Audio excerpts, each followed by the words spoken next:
I think that a lot of times people think like creating a company is going to be fun. I would say it's not. It's really not that fun. I mean, there are periods of fun, and there are periods of where it's just awful. And particularly if you're the CEO of the company, you actually have a distillation of all the worst problems in the company.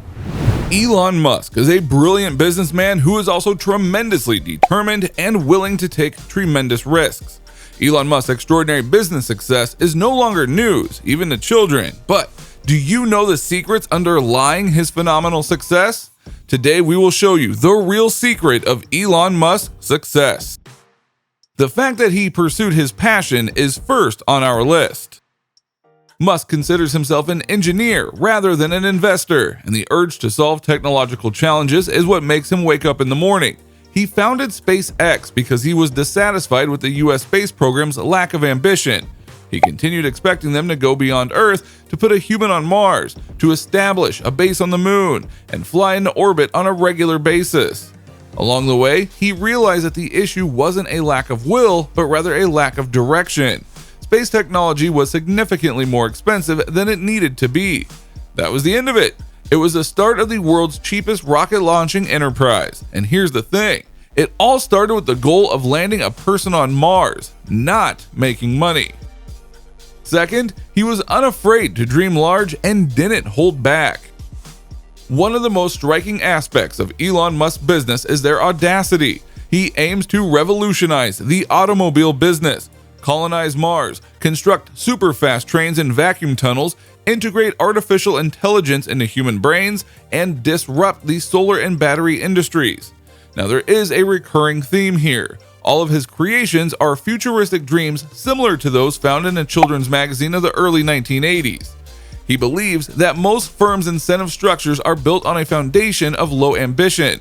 He claims that if you are daring and try a truly revolutionary innovation and it fails, you will almost certainly be dismissed. This, he claims, is why most companies prefer to make minor tweaks to their existing goods rather than taking the risk of creating whole new ones. He did make it a point to work on things that would matter.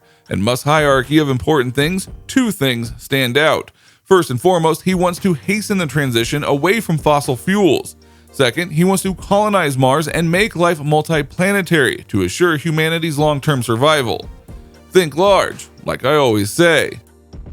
He is also constantly willing to take chances. To succeed, you need to put your money where your mouth is. Yet Elon Musk has taken more chances than most. By 2002, he had sold his stakes in his first two businesses, Zip2, an online city guide, and PayPal, an online payment provider. He was in his late 30s and had about $200 million in the bank. His new businesses ran into a slew of issues once they got off the ground. SpaceX's first 3 launches were all unsuccessful, while Tesla was plagued with production, supply chain, and design concerns. Then came the financial crisis.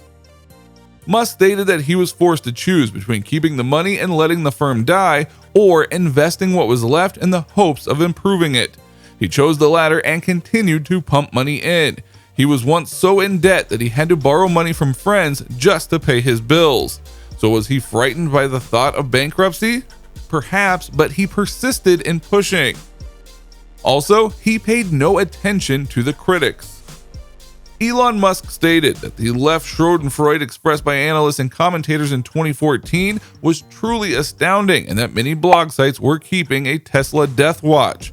This leads us to Musk's next business lesson: do not listen to the naysayers. He didn't think SpaceX or Tesla would ever generate money when he founded them, and no one else did either.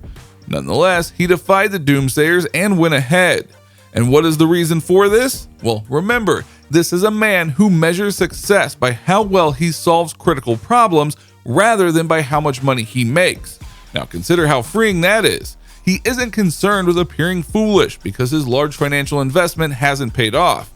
Rather, he is concerned with pursuing vital ideas. It makes decision-making much easier for him because he can focus on what he believes is most important.